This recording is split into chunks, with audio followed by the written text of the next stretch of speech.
Alright, let's go on to the slope-intercept form of the equation of a line. Slope-intercept is extremely useful, especially when graphing. Slope again describes the way the line is slanted, and the y-intercept gives us a point on the graph somewhere on the y-axis.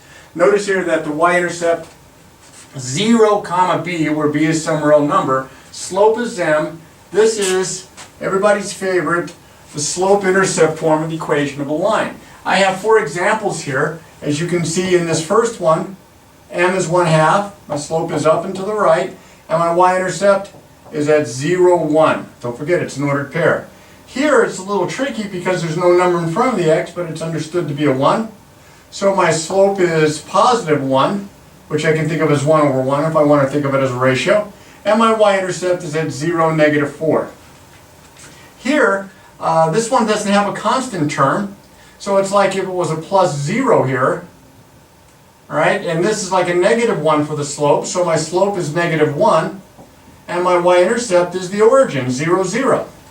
Now this, because it doesn't have an x, that means the m is 0, that means the slope is 0, which means it's a horizontal line. And if it's a horizontal line, my slope is 0. My y-intercept is going to be where it crosses the y-axis. Well, the y value would be negative 3, so my y-intercept would be 0, negative 3. And I can just look at these equations without having to try to graph them, and I can find the slope and the y-intercept. Now, if I have the slope and the y-intercept, it's really easy to graph lines. I'll show you how, because you need 2 points to graph a line, and the y-intercept is 1 point, and the slope helps you to find a second point. Now, here's an equation that's in standard form. Given 2x plus 4y equals 8, we want to write the equation in slope-intercept form, which means we want to isolate the y. So, 2x plus 4y is equal to 8. I'm going to subtract 2x from both sides.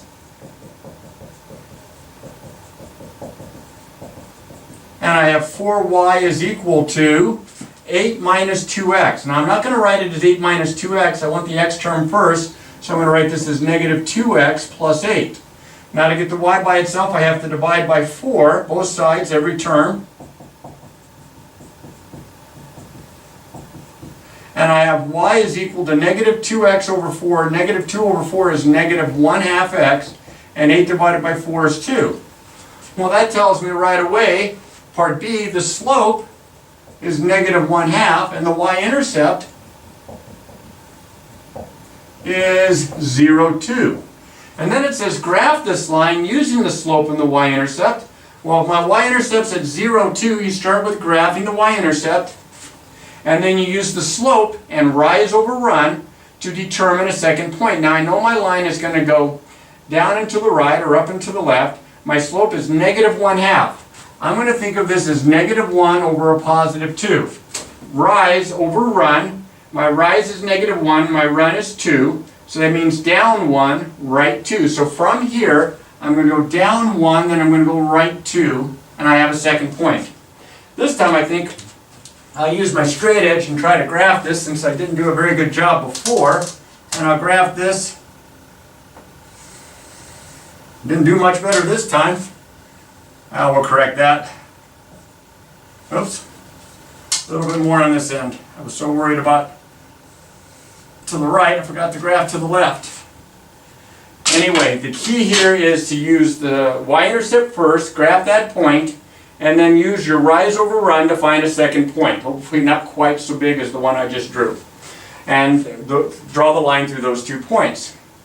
Now, I can't stress how important it is to be able to graph lines for a number of reasons. Lines that can be written in this form, y equals mx plus b, or in this case function form, function notation, f of x equals mx plus b, are called linear functions. If it's a horizontal line, that means slope is 0. So if slope is 0, then this term is gone and we have what we call a constant function. We talked about that before. Now, I want to do an example here where I write the equation rather than graph the equation. I write the equation of the line. Now it passes through the point -1, -4, and it has slope 3. Y equals mx plus b. I can plug the 3 in right off the bat and I have y equals 3x plus b. But since I do not have the y-intercept, and I know that this point given is not the y-intercept because the x value is not 0. But it is a solution, it is a point on the line, so I can plug the x and the y in, the -1 and the -4 in for x and y respectively, and I get -4 is equal to 3 times -1 plus b. -4 equals -3 plus b. If I add 3 to both sides, I get -1 is equal to b. Well, that's all I needed.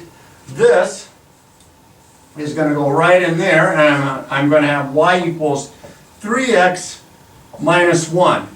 Then it says, write this in function notation. That's not a big jump. All you have to do is rewrite y as f of x equals 3x minus 1.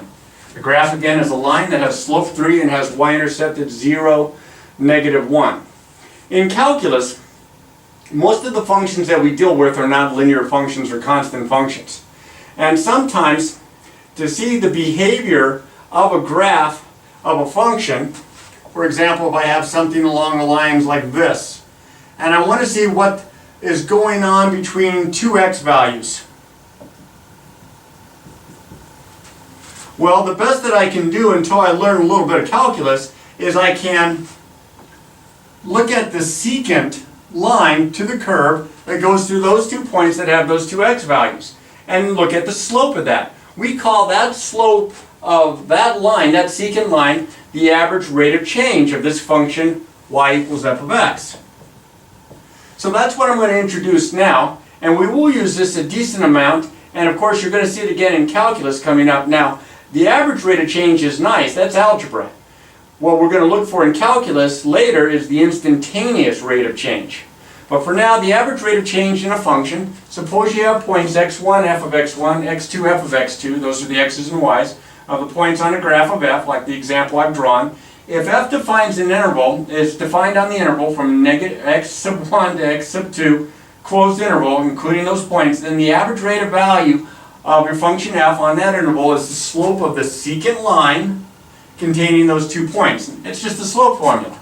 The difference in the y's over the difference in the x's. So here's an example. It says, given the function defined by f of x equals x to the third plus 2, clearly not a linear function. If it's a line, then of course the average rate of change is just the slope of that line. In this case, we have a curve. We are to determine the average rate of change from x sub 1 equals to -3 to x sub 2 equals 0.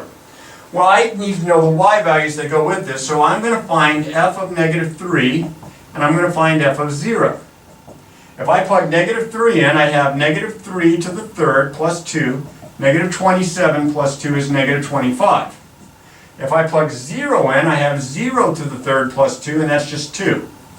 So, the average rate of change from -3 to 0 would be f of 0 minus f of -3 all over 0 minus a -3.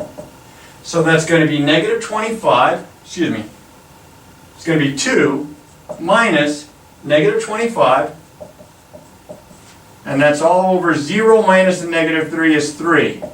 So that's 27 divided by 3. My average rate of change would be 9. Now, if we were given this in an application problem where we knew the units for the x and the units for the y, we could find the average rate of change for that application, and it might be in feet per second or dollars per hour.